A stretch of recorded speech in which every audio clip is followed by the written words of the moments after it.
अब हमको भेजिए 15 मिनट में ना बता दिया तो पूरे भारत के लोगों को कि फव्वारा है कि शिवलिंग, 15 मिनट लगेगा, 20वां मिनट का काम ही नहीं है।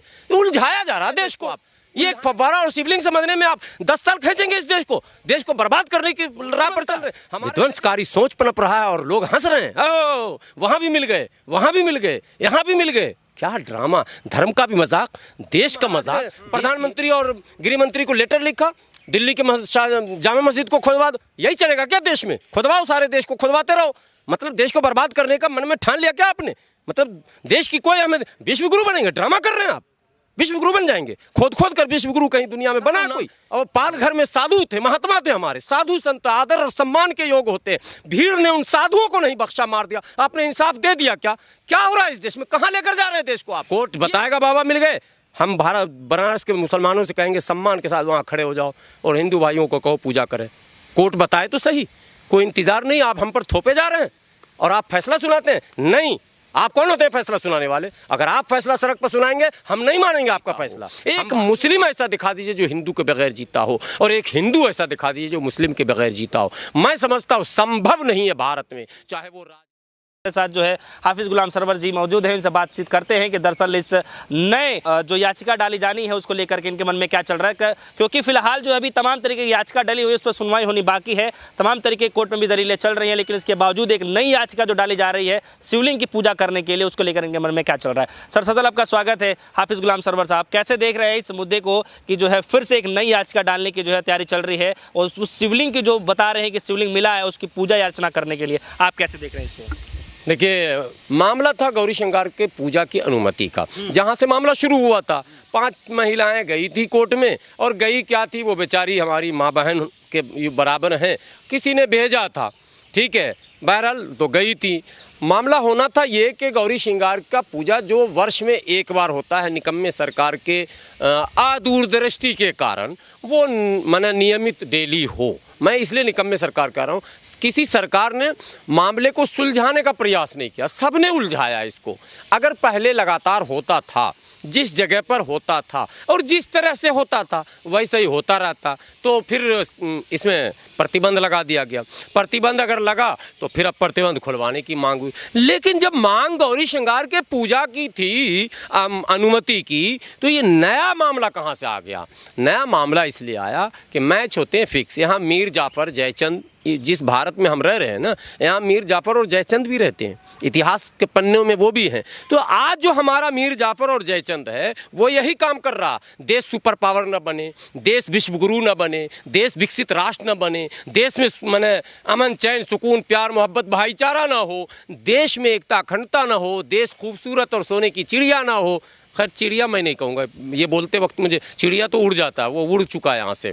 तो ये नहीं हो, इस चक्कर में लोग लगे हैं कि इस देश का आम लोग जो 80% 85% आबादी है वो संपन्न न हो जाए, खुशहाल न हो जाए, वो मुस्कुराता जीवन न उसका हो जाए, उसके बच्चे पढ़ न लें, इसके लिए हमें ये सब काम करने हैं। तो उलझाव केवल एक तरफ से नहीं है साहब, उलझाव दोनों तरफ से है। आपने देखा होगा वो दृश्य, जब वो महिलाएं जाती हैं गौरी श्रृंगार की पूजा की अनुमति मांगने, तो यहाँ अनुमति ये आता है कि उसका सर्वे करेंगे, और अंजुमन इस्लामिया कमेटी के लोग आते हैं माइक पर और बोलते हैं खबरदार, होने नहीं देंगे और किसी नॉन मुस्लिम को घुसने नहीं देंगे। यह असंवैधानिक शब्द है। ANI के कैमरे पर कहा गया है नॉन मुस्लिम हिंदू को घुसने नहीं देंगे। क्यों नहीं घुसने दोगे? मस्जिद तो बनाता है हिंदू मिस्त्री, तो वो घुसता है नहीं घुसता? जिसने मस्जिद को अपवित्र किया, हमारे नबी प्रोफेट मोहम्मद सल्लल्लाहु अलैहि वसल्लम ने क्या किया? मुसलमान भी गलत रास्ते पे जा रहा है। अंजुमन इस्लामिया वालों ने जो किया ना शुरू में, उसका नतीजा ये है कि अब दोनों का खेल चल पड़ा आगे। अब खेल आगे जाते जाते यहाँ आ गया कि अब तिवारी जी आ रहे हैं कि नहीं पूजा की अनुमति दीजिए, बाबा मिल गए, प्रकट हो गए, इत्यादि इत्यादि इत्यादि। जबकि सच्चाई ये है कि सर्वे जो हुआ वो होना ही नहीं था, हो गया तो उसको सार्वजनिक नहीं होना था, सार्वजनिक भी हो गया तो कोर्ट की मोहर नहीं लगी और सब लोगों ने मान लिया कि ये हो गया और वो हो गया, और अब इसकी भी अनुमति मिले उसकी भी अनुमति मिले। कुल मिलाकर अब इसमें देश को फिर से उलझाया जाएगा। 70 वर्षों तक एक ऐसी लड़ाई जो नहीं लड़ी जानी थी, जिसमें देश उलझा रहा, बाबरी मस्जिद। तो उस बाबरी मस्जिद ने कई हज़ार मुसलमानों को शहीद कर दिया। उस बाबरी मस्जिद ने कई हज़ार मुसलमानों के हाथों से रोज़गार छीन लिया। उस बाबरी मस्जिद ने कई हज़ार मुसलमानों को शिक्षा से वंचित कर दिया। मैं हज़ार कर रहा हूँ, इसको आप लाख भी कह सकते हैं। बड़े बड़े शहर उजाड़ दिए गए, बेघर कर दिया गया। मैं वही आ रहा हूँ, 70 साल में, हाँ 70 साल में आपने सीख नहीं लिया कि हम कितने पीछे चले गए। हमारे बीच में दीवारें खींची जा रही हैं। हिंदू मुस्लिम जो भारत का अभिन्न अंग है, जिसके बगैर कोई रह नहीं सकता, एक मुस्लिम ऐसा दिखा दीजिए जो हिंदू के बगैर जीता हो, एक मुस्लिम ऐसा दिखा दीजिए जो हिंदू के बगैर जीता हो, और एक हिंदू ऐसा दिखा दीजिए जो मुस्लिम के बगैर जीता हो। मैं समझता हूँ संभव नहीं है भारत में, चाहे वो राजनीति में हो, चाहे व्यापार में हो, चाहे वो शिक्षा में हो, चाहे वो स्वास्थ्य में हो, चाहे वो किसान हो, चाहे वो मजदूर हो, चाहे वो जवान हो, हिंदू मुसलमान के बगैर अधूरा है, मुसलमान हिंदू के बगैर अधूरा है। तो क्यों जबरदस्ती तोड़ने की कोशिश हो रही है? नहीं, सवाल मेरा ये है कि इस वक्त तो सब कुछ मामला जो है कोर्ट में पहुंच चुका है, और इस बात की भी पुष्टि हुई भी नहीं है कि वो शिवलिंग है कि जो है फवारा है। और फिर जो है ये तिवारी साहब ये कह रहे हैं कि जो उसकी जो है शिवलिंग की पूजा करेंगे। मैं यही तो, ये उलझाने का प्रयास है। कोर्ट को अवसर भी नहीं दिया जा रहा। अयोध्या मामले में यही हुआ था, एक काम कोर्ट करे ना दूसरा मुकदमा, दूसरा करे ना तीसरा मुकदमा। आपको पता नहीं कि अयोध्या के प्रकरण में 8-10 लोग उसमें वादी प्रतिवादी बने थे। फिर यहाँ भी यही दृश्य है। अब मुस्लिम संगठन भी आएंगे, भाई आना ही पड़ेगा, सबको आना पड़ता है। अब ये भी दावे प्रतिदावे, अब अदालत उसी में रहे, मीडिया उसी पर चले, अखबार वही लिखे, जहर फैले, जहर समाज में चला जाए, दंगा फसाद हो जाए, लोग इसी में उलझे रह जाए, और भारत की बड़ी आबादी को मुख्यधारा से जुड़ने का अवसर नहीं दिया जाए। यही षड्यंत्र है। और अदालत में गरीबों के लिए कोई सुनवाई का समय न मिले, अदालत में गरीबों के रोजी रोटी, पढ़ाई लिखाई अधिकार, मौलिक अधिकारों पर सुनवाई नहीं हो, इसके लिए अदालतों को भी घेरा जा रहा है। बाकी चीज़ों को तो आपने घेर ही लिया है। आरक्षण का तो जनाजा आपने निकाल ही दिया है। आपने चाहे वो कॉलेजेस हो, चाहे वो दूसरे इंस्टीट्यूशन हो, कहीं कोई नज़र तो आ नहीं रहा। एक पक्ष ये दावा कर रहा है कि शिवलिंग है, दूसरा पक्ष ये कह रहा है कि फवारा है। तो ऐसी स्थिति में कैसे? अभी आपको पता है, प्रोफेसर रतनलाल दीयू के प्रोफेसर हैं, उन्होंने कुछ ऐसी बात लिख दी, फेसबुक पोस्ट कर दिया था, मुकदमा हो गया, जेल चले गए। MIM का एक नेता भी जेल चला गया, 8-10 गिरफ्तारियां हो चुकी हैं। लेकिन सच्चाई ये है कि माहौल जो बन रहा है उसमें सोशल मीडिया का गलत इस्तेमाल हो ही जाना है। क्योंकि इंसान तो देखिए, नेचर किसी का आप नहीं बदल सकते हैं। Nature and signature can be not change, it is by birth. ये पैदाइशी चीज़ है। जो चीज़ पैदाइशी है उसका बदल, इंसान है वो कह देगा, इंसान है वो लिख देगा, इंसान है उसके मन में बात घूमेगा। यार ये क्या कर रहे हो आप? कहाँ ले जाना चाह रहे हो भारत को? किस रास्ते पर आप ले जाना चाह रहे हैं? क्या बनाना चाह रहे हैं आप? आपका उद्देश्य क्या है? अगर पूजा और उद्देश्य है, आरती उद्देश्य है, लाखों करोड़ों मंदिर हैं, लाखों मस्जिद हैं साहब, लड़ाई मस्जिद मंदिर की नहीं है। मैं ये समझाना चाह रहा हूँ। तिवारी जी जो अनुमति मांग रहे हैं, क्या माने ज्योतिर्लिंग की कमी है? क्या माने शिव मंदिरों की कमी है? क्या शिव के की आराधना के लिए ज्ञानवापी के मस्जिद में जाना जरूरी है? दिनों के बाद मिले हैं तो जो है वहाँ पे साफ सफाई, फिर आप मुझे भी जेल भिजवाएंगे अगर मिले हैं। मैं बोल दूं कि कहाँ खोए थे तो हो गया ना मुकदमा। मैं भावनाओं को आहत तो करना नहीं चाहता ना, लेकिन ये सवाल उठ जाएगा ना। अब तिवारी जी जा रहे हैं, मेरे जैसा वकील होता कोर्ट में, लेकिन हमको तो अफसोस हो रहा है कि हमारे वकील क्या कर रहे हैं। वो भी भावनाओं का इतना आदर कर रहे हैं। कोर्ट में भावना नहीं चलता, कोर्ट में दलील चलती है, कोर्ट में साक्ष्य चलते हैं, कोर्ट में ट्रूथ हिस्ट्री चलता है, कोर्ट में जो सच्चा इतिहास है वो चलता है। कोर्ट को भावनाओं और आस्थाओं पर कोर्ट चलेगा। आप कहते प्रकट हो गए तो मेरे घर में भी कर को कुछ हो जाएगा तो हम तो घर छोड़ के भागे। कहाँ भागे हमको बताइए, कहाँ जाएं फिर हम, किधर जाएं? ये नहीं होता। वो एक तर्क होना चाहिए, एक लॉजिक आप दीजिए ना। अब अगर 5 मिनट का काम है, फव्वारा और शिवलिंग समझने में कितना टाइम लगेगा हमको बताइए। फव्वारा जानने के लिए किसको बुलाइएगा आप? प्लम्बर को बुलाइएगा ना। कह रहे कि फव्वारा अगर है तो ना ही उसका नहीं वो तो चल रहा है, ना ही उसमें पाइप की कोई प्रकरण दिखने को। अरे वो तो मस्जिद है जहाँ सरकार की निगरानी थी, जहाँ सरकार के लोग रहते हैं बड़े बड़े, उन जगहों पर फव्वारा बंद है। फव्वारा बंद हो या चालू हो, लेकिन जब फव्वारा वो था, मैं है भी नहीं कह रहा हूँ, था, तो उसके नीचे पानी आने जाने के रास्ते कहीं ना कहीं होंगे। 15 मिनट में कर रहा हूँ, मुझे कोर्ट दे दे, मुझे डिप्यूट करे। कौन सा कोर्ट कमिश्नर आप भेज रहे हैं साहब? हमको भेजिए। 15 मिनट में ना बता दिया तो पूरे भारत के लोगों को कि फव्वारा है कि शिवलिंग। 15 मिनट लगेगा, 20वां मिनट का काम ही नहीं है। उलझाया जा रहा देश को, उलझाने में सभी लोग शामिल हैं। ये एक बहुत बड़ा षड्यंत्र है जिसमें माने चारों स्तंभ, जिसको हम लोकतंत्र का 4 स्तंभ कहते हैं, चारों स्तंभ देश को उलझा रहा है। मैं हाथ जोड़कर विनती करता हूँ, चाहे राजनेता हों, चाहे प्रशासनिक पदाधिकारी हों, चाहे जुडिशरी से जुड़े लोग हों, देश को मत उलझाइए। ये देश के अंदर विश्व गुरु बनने की क्षमता है, मुझे पता है इस देश में क्षमता है। ऊर्जावान और मेहनत करने वाले लोग यहाँ हैं। दुनिया में सबसे ज़्यादा मेहनत करने वाले और माने शार्प माइंडेड आपको इस भारत में मिलेंगे। लेकिन यहाँ के लोगों ने, जैसे मुगलों ने घेरा था, वैसे आज भी उनके चेले घेर रहे हैं। ये बढ़ने नहीं देना चाहते हैं। शिवलिंग और फव्वारा का ये 10 साल लेकर जाएंगे, आप देख लीजिएगा कोर्ट में।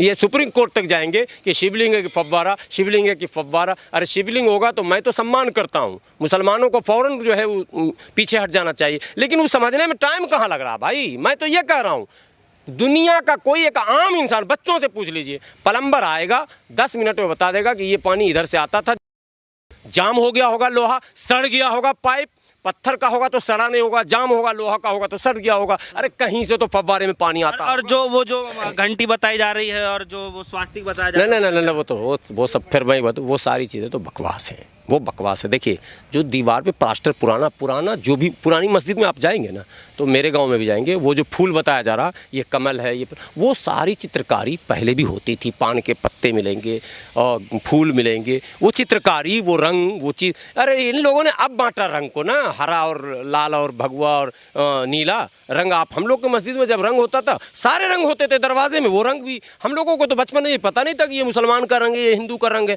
पता नहीं, ये भी लोगों ने बना दिया। ये हरा मुसलमान का हो गया और केसरिया जो है वो, ये अजीब मामला यार। ज़ाफ़रानी आपका कैसे हो गया? और रंग पे भी आपने कॉपीराइट कर लिया, उसके बाद क्या कहते हैं, आपने खाने पीने पे भी कॉपीराइट कर लिया। अब आप जो है ये कॉपीराइट की बात हो गई। भाई माननीय उच्चतम न्यायालय से मैं विनती करता हूँ, इस परंपरा पर रोक लगाइए। लाखों गरीब लाइन में खड़े हैं न्याय पाने के लिए, उनको न्याय मिल नहीं रहा। इस देश में दिन के उजाले में एक निर्दोष निहत्थे लोगों को हजारों की भीड़ ने मार मार कर कचूमर निकाल दिया और मार दिया दिन के उजाले में, जिसको आप मॉब लिंचिंग कहते थे। आपने इंसाफ दे दिया क्या? पहलू खान को आपने इंसाफ दे दिया क्या? जुनैद को आपने इंसाफ दे दिया क्या? तबरेज़ को आपने इंसाफ दे दिया क्या? इंस्पेक्टर सुबोध को आपने इंसाफ दे दिया क्या? हजारों नाम, और पालघर में साधु थे, महात्मा थे, हमारे साधु संत आदर और सम्मान के योग होते। भीड़ ने उन साधुओं को नहीं बख्शा, मार दिया। आपने इंसाफ दे दिया क्या? क्या हो रहा है इस देश में? कहां लेकर जा रहे हैं देश को आप? ये एक फव्वारा और शिवलिंग समझने में आप 10 साल खींचेंगे इस देश को बर्बाद करने की राह पर चल रहे। मैं उनसे फिर विनती करता हूं, इस मामले को जल्दी सुलझाया जाए। हाँ, एक सम्मान आदर करता हूं मैं, उन्होंने जो समय बाउंड किया है 8 हफ्ते का, मैं इसका बहुत स्वागत करता हूं। बिल्कुल 8 हफ्ते में निराकरण होना चाहिए। लेकिन एक विनती है, एक आदेश कल पारित करवाइए कि जो लोग नए नए शगुफे छोड़ रहे हैं, समाज में जो घृणा और द्वेष फैला रहे हैं, जहर, इन पर लगाम लगाया जाए, त्वरित कार्रवाई की जाए, इनको दंड दिया जाए। जो लोग समाज में बाहर सर कोर्ट कर रही है ना काम। आप सड़क पर कौन होते हैं फैसला सुनाने वाले? कोर्ट। आप कहते हैं हम कोर्ट का मानते भी हैं, और सड़क पे आप कह रहे हैं बाबा मिल गए। आप कौन होते हैं बोलने वाले बाबा मिल गए? कोर्ट बताएगा बाबा मिल गए। हम बनारस के मुसलमानों से कहेंगे सम्मान के साथ वहाँ खड़े हो जाओ, और हिंदू भाइयों को कहो पूजा करें। कोर्ट बताए तो सही, कोई इंतजार नहीं। आप हम पर थोपे जा रहे हैं और आप फैसला सुनाते हैं। नहीं, आप कौन होते हैं फैसला सुनाने वाले? अगर आप फैसला सड़क पर सुनाएंगे, हम नहीं मानेंगे आपका फैसला। हम भारत में डेमोक्रेसी पे बिलीव करते हैं, हम भारत के लोकतंत्र पर हमारी आस्था है। हम जब तक अदालत का आदेश नहीं होगा, जो लोग भी इस अफवाह को, इस बीमारी को फैला रहे हैं, चक्रपाणी जी महाराज ने प्रधानमंत्री और गृह मंत्री को लेटर लिखा, दिल्ली के जामा मस्जिद को खुदवा दो। यही चलेगा क्या देश में? खुदवाओ, सारे देश को खुदवाते रहो। मतलब देश को बर्बाद करने का मन में ठान लिया क्या आपने? मतलब देश की कोई, हमें विश्व गुरु बनेंगे? ड्रामा कर रहे हैं आप। विश्व गुरु बन जाएंगे? खोद कर विश्व गुरु कहीं दुनिया में बना? कोई बनाकर बनता है गुरु, तोड़कर बनता है। विध्वंसकारी सोच पनप रहा है और लोग हंस रहे हैं। ओ, वहां भी मिल गए, वहां भी मिल गए, यहां भी मिल गए। क्या ड्रामा! धर्म का भी मजाक, देश का मजाक, देश की एकता और अखंडता को इस तरह बर्बाद किया जा रहा, और लोग तमाशा बना रहे हैं। और हमारे प्रधानमंत्री जी राजस्थान में जाके भाषण दे रहे हैं, भारत की विशेषता गिना रहे हैं। प्रधानमंत्री जी, ये विशेषता जिसमें इतने बड़े संत चक्रपाणी जी महाराज, मैं विश्व हिंदू संत या पता नहीं कौन सा संगठन, उसके अध्यक्ष, संत महासभा। अरे संतों का ये काम है। साधु संत और मौलवी अब नफरत फैलाएंगे। धर्म ने ये नफरत सिखाया है। मंच पे आकर बोलिए, धर्म ने नफरत सिखाया। बोलिए ना, इस इस्लाम के धर्मगुरुओं से मिलिए, कहते नहीं इस्लाम तो सलामती का धर्म है। तो जब सलामती का है तो पैगाम सलामती का दीजिए ना, पैगाम अमन का दीजिए ना। हिंदू साधु संतों से पूछे ना, हमारा तो शांति का प्रेम का पाठ का पढ़ा, तो शांति और प्रेम का पाठ पढ़ाता और आप अशांति फैलाना चाह रहे हैं और आप कह रहे हैं धर्मगुरु हम। लानत है ऐसे धर्मगुरु कहने वाले मानते दोनों साइड से गलती हो रही है। दोनों साइड से गलती हो रही है। दोनों साइड के लोगों को मैं कहता हूँ, देखिए जी, प्यार वो दोहा है ना, आखिरी में फिर वहीं आना पड़ता है। पोथी परी परी जगमुआ, पंडित भया न कोई, ढाई आखर प्रेम का, पढ़े तो पंडित होए। यहाँ प्रेम का तो पाठशाला ही बंद कर दिया गया। प्रेम के पाठशाले में लालीगढ़ का ताला मार के लोग फरार हो गए हैं। भैया प्रेम के पाठशाले का ताला खुलवाइए। इस भारत को प्रेम, प्यार और सम्मान की ज़रूरत है। हर आदमी एक दूसरे के धर्म का सम्मान करेगा, मज़ा आ जाएगा। अच्छा एक बात बताओ, आम हिंदुओं को मैं नहीं कह रहा हूँ, मेरे इस देश के आम हिंदुओं का तो मैं इतना सम्मान करता हूँ, मस्जिद को भी प्रणाम करते हैं। मस्जिद मिल जाए हमारे यहाँ, मैं देखा हूँ आँखों से, हिंदू भाई वहाँ से गुजरेंगे ना, मज़ार को भी, अरे वो तो शक्ति की भक्ति करते हैं। यहाँ गुमराह किया जा रहा है। आम हिंदुओं का नहीं है लेना देना, ये समझिए पहले। ये मुट्ठी भर मनुवादी सोच के लोग, जिनको संविधान से पेट में मड़ोर हो रहा है। संविधान जो है समता मूलक समाज की स्थापना की परिकल्पना करता है। हम भारत के लोग, मतलब ना हम नहीं, मैं, यहाँ मैं वाले लोगों को परेशानी है। धर्म का लड़ाई लड़ाओ, धर्म खेलें और आप लड़के जीत जाओगे, नहीं। इसलिए मैं देश के देश प्रेमियों से, देश के बुद्धिजीवियों से, देश के लिए चिंता करने वालों से कहता हूँ, आगे आइए, देश को उस मार्ग पर ले जाइए जिसकी कल्पना सूफी संतों ने की थी। वही प्यार हमारा अमर रहेगा, ये नारा जब नहीं लगेगा तब तक काम नहीं चलेगा। चलिए।